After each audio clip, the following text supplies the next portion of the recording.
Guys, break time. Tapos nakita ko yung mga estudyante ko. Meron silang dalang ukulele. Ilan yung may dalang ukulele sa inyo? Ayan, dalawa. Sanay kayo mag-ukulele? Para akong ano, no? Yung Alyamor, Ayan, yung balita. Ninita. Si, ano? Mama ko. Mama po, ano? Mama Coco. Oh, Alyamor, remember me. Hindi ako sanay, pero nung high school ako, gustong-gusto kong matuto nito. Kaya nung nakita ko yung mga estudyante ko, parang bring back memories sila. Grabe, meron silang isang kulay. Flex ko sa inyo, ang galing. Sanay talaga kayo? Paano kayo natuto mag-ukulele?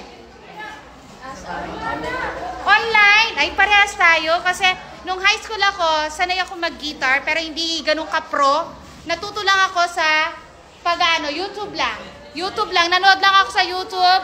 Ayun, natutunan ko yung mga basic, nakakatugtog ako. Malayo siya sa gitara kasi yung gitara is 6 strings, while this one is 4 strings. Pwedeng tumugtog kayo? Sige na, tumugtog kayo. Gusto ko. Sige na, dito na. Sino mas magaling sa inyo? Lalaki at babae to? Sige, tumugtog kayo. Lapit kayo dito. Sige na. Bilisan nyo na. Pakinggan natin sila. Sanay kayo kumanta? Anong kanta yung tutugtugin nyo? Huling El Bimbo po. Ha? Huling El Bimbo! Sige, Huling El Bimbo. Lapit kayo dito. Galing ng mga bata.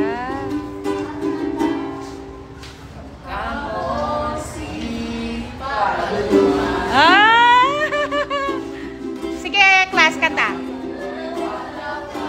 Sige. Yes. Lakas yung konti.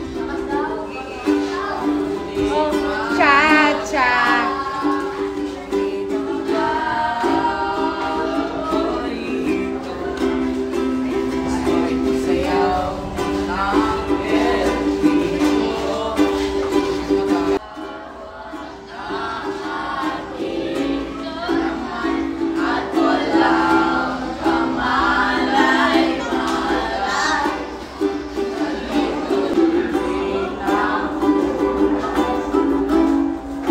Okay na yan? Ang galing nila. Palakpakan yung mga classmates mo. Buti pa sila may talent. Ang galing. Galing. Ayan.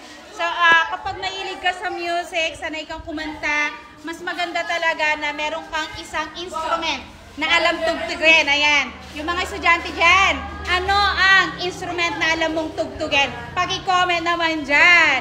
O siya, sige. Thank you na sinowcase nyo yung talent nyo dito sa page ko. No, pagbutihan nyo pa para isali ko kayo sa Pinoy's Got Talent. Galing nilang, fairness.